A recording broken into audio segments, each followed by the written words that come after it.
We are what we repeatedly do. Excellence, then, is not an act, but it's a habit. All right, you're welcome back to my page, Dare the Truth. And you're on with your Lame, KO, the Nigerian Dream, and what have you. So my name is Yolemi Oreduba, and you're on to Dare the Truth. Um, you know, I had to start with that because it took me a very long time, really very long time to come out here and make this particular video. I mean, out of my goal of making 100 videos within the next couple of months, and I made just two, and that means I need to make at least one video every other day. So I had to plan out what am I going to be talking about. What's what is worth talking about because I mean, I watch people's videos and I see all the props and all the, how they design their videos and how they take their time to dress up and wear the tie and then the music playing in the background. And I really don't have all that time. I don't have even the skills to do it. So one thing is for sure, I'm not a perfect person, but I'm human. So which gives me the rights and the prerogative to do what I gotta do, and everybody just gotta have their own style. And essentially, I'm a kind of freestyle kind of person, so it's also the reason why i I quit my corporate life, quit the pursuit of corporate life success. It doesn't really work out with me, because it tends to be caged, tends to have to work in certain ways, wear a tie, especially even when you don't have to wear a tie, live up to certain expectations.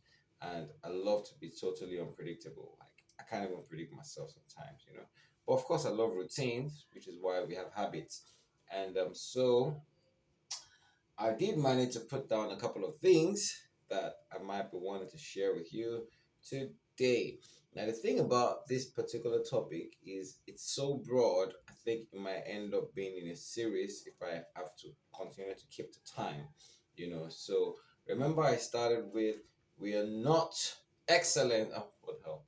We are what we repeatedly do. We are what we repeatedly do. So excellence then is not an act, but it's a habit. So even though I am not perfect, and you are not perfect, and we are not perfect, we can always aspire to excellence. And the word excellence reminds me of one fantastic movie.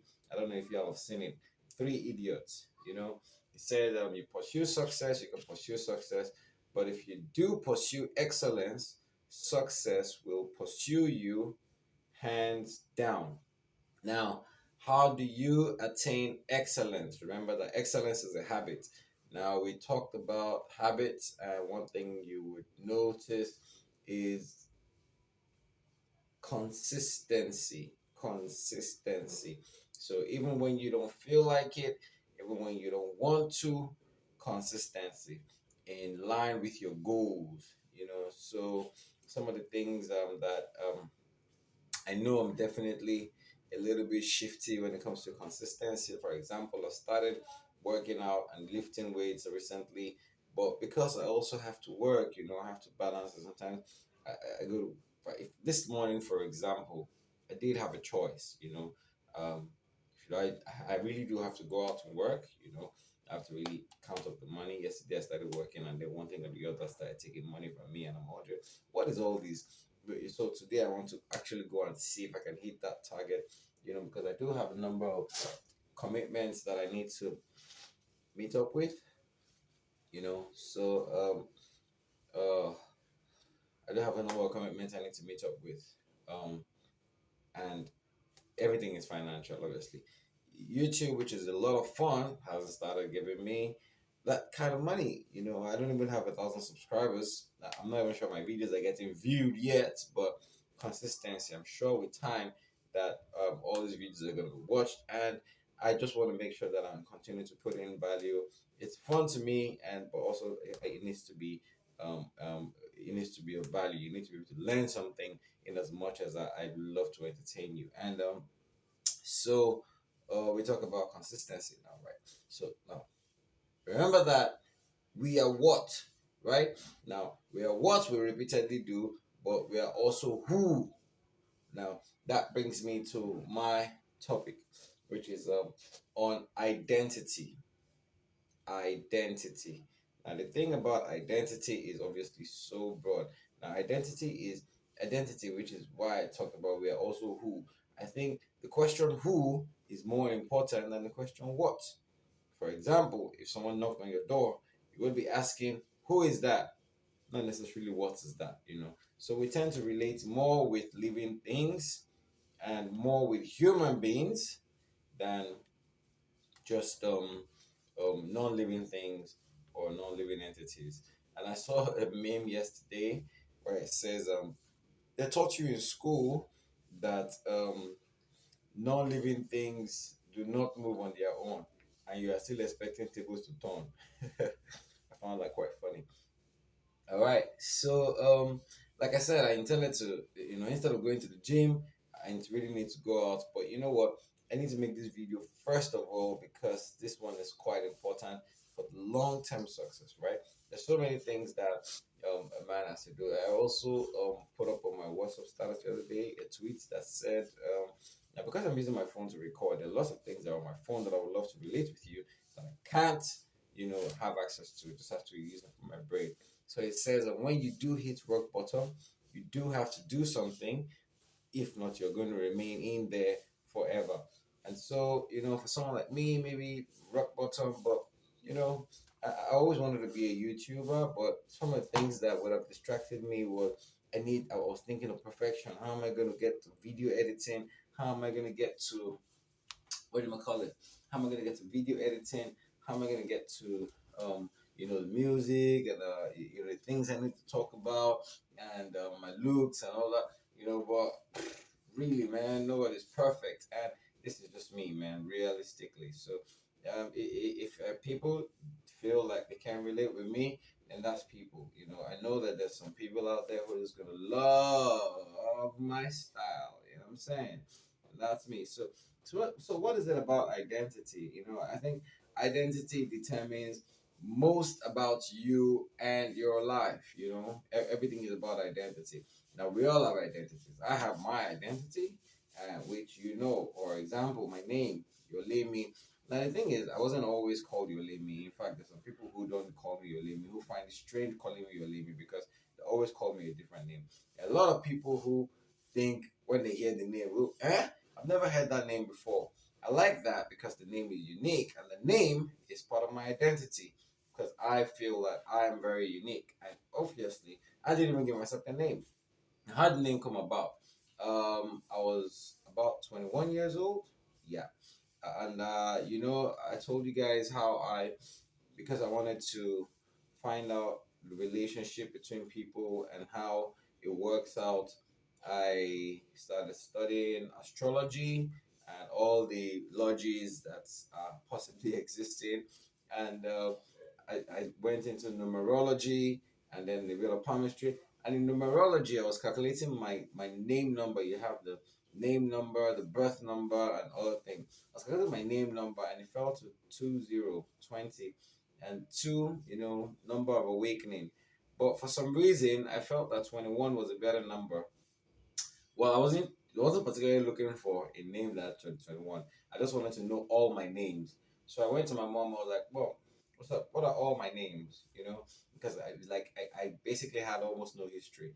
My dad died when I was 8, and even before he died, I'd been living with my uncles, and they're almost all grown cousins who are all my uncles. And so I basically had nobody really told me about me or where I came from. Remember I told you about my auntie MC who told me that she wasn't even aware that I was born when she came back from Canada or America or something, and so she didn't bring clothes for me or stuff like that, and I was crying and stuff like that. Yeah, so I was kind of like unplanned when they had me. So you know, I didn't really know anything about myself. So when I asked my mom, and she then went on about my name, like, when Yolimi, I was like, what? Yolimi? Really? That's my name? That's cool, man. And I always had a cousin whose name was Cavadel, and like the only person I know in the world whose name is Cavadel is like it's a Jewish name for some reason. They're Jewish for some reason. I don't understand how they're Yorubas and Jebus and they're Jewish as well. But then that is my cousin, yeah, and we're still already buds, yeah. So he has that unique name, and I really really like that. I admire that. But everybody always call me Coyote. Coyote. That's where KO comes from. So, and I know a lot of people prefer to call me Coyote, but I try to minimize it because no, because I calculated the name numbers and Coyote wasn't working for me. So Yolimi, when I heard it, I calculated the name number and it fell to 21. Now there's a lot of things about me, yeah, that I realized. Told you everything has to do with identity, and which is why a man's greatest task in this world is knowing himself. You know yourself, and you're going to be on top. And even Sun Tzu said that um, you know victory is 50% knowing yourself, and then 50% knowing your opponent. So if you know yourself very well, you're 50%. You're sure of yourself. You know your strengths and your capabilities and your opportunities. But if you do know your opponent as well, 50%, you're guaranteed to win without even a fight. But if you know your opponent 50% and you do not know yourself, well, still 50-50, but you're more at a disadvantage because you don't even know yourself. It's like they brought a mercenary general to come and who doesn't know anything. You know the way coaches, they buy coaches and then they have to adapt to the league and the players they have and stuff like that. And gradually they begin to buy their own players and begin to know their own settings. So it's more about knowing your own identity. I told you this is going to be more like a series. So after 15 minutes, I'm going to stop this video and I'll record another one on this same identity issue. Now, identity is a big topic for me because for so long, says when a man doesn't have a purpose, he gives into a lot of pleasure. So I think one of the biggest purpose is finding your identity. And also, when I was gonna stop, smoking weed and quitting lots of bad habits, one of the major things I picked out from that book, Atomic Habits by James Clear, is it was an identity issue. So I do see myself. I used to see myself as a smoker, as that. So it's easy for me. But once I had that shift in mentality that okay, so I'm not a smoker. Yeah.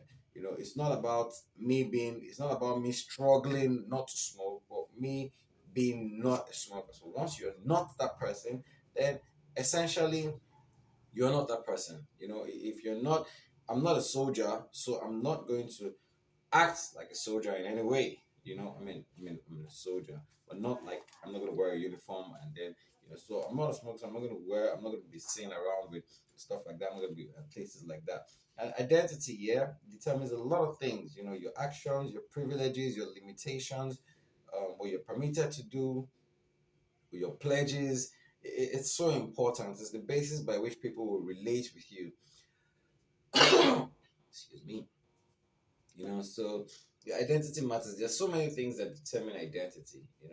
So again, it's KO, Yolimi, and this is my YouTube channel, Dare the Truth. I'm sure I really revealed a lot of truth in here, but I'm still a very private person. So there you got it. Your identity. What is your identity? Do you really know yourself? How well do you know yourself? In fact, that is your biggest strength, knowing yourself and then knowing other people. Many people don't even know themselves, and that leads to lots of you know just purposelessness. I mean, knowing a thing is knowing what it's meant for, is knowing its purpose, is knowing its functions. Dare the truth. You're leaving. Like, subscribe, and share. I love you, man.